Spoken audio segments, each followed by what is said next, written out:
तब उनके पीछे दूसरा रथ भी था जिसमें अश्वत्थामा सवार थे। ठीक है, अश्वत्थामा नाम ध्यान रखिएगा, क्योंकि मेन कहानी इन्हीं के ऊपर सारी चली आ रही है।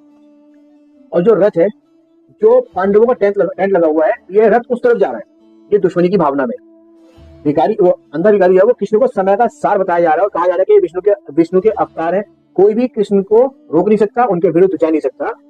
युयुत्सु जो है इस कहानी में, वो धृतराष्ट्र के पुत्र हैं और गांधारी की सेविका थी, उनसे पैदा है। और महाभारत में एक अद्वितीय अपराजित योद्धा है, वो एक ना बुलाया जाने वाला कैरेक्टर है महाभारत के अंदर। उन्होंने कुरुक्षेत्र के अंदर पांडवों की तरफ से युद्ध करने का फैसला किया था।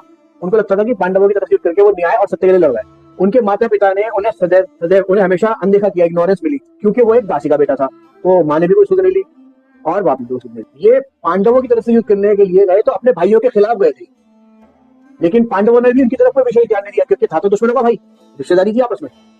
उसने हमेशा इंसाफ, सदाचार और नैतिकता का मार्ग अपनाया था। लेकिन जो व्यक्ति और सच्चाई का समर्थन करते हैं, उन्हें किसी न किसी रूप में पूरी दुनिया की मुखालिफत, विरोध का सामना करना पड़ता है।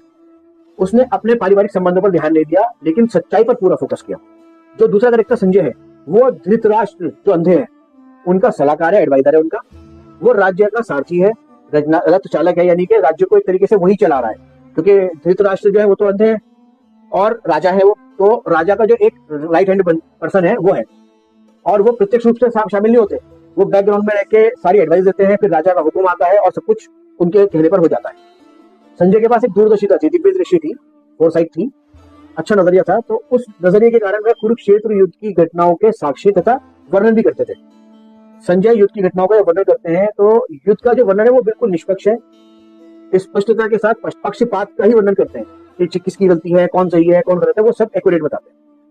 और संजय का विश्लेषण ये योद्धाओं की भावनाओं को समझने की योग्यता रखता है। एक पैनी नजर वाले वर्णन करता है, यानी कि एक्सप्लेनर होने के कारण वह युद्ध क्षेत्र की घटनाओं का बारीकी से विश्लेषण करता है।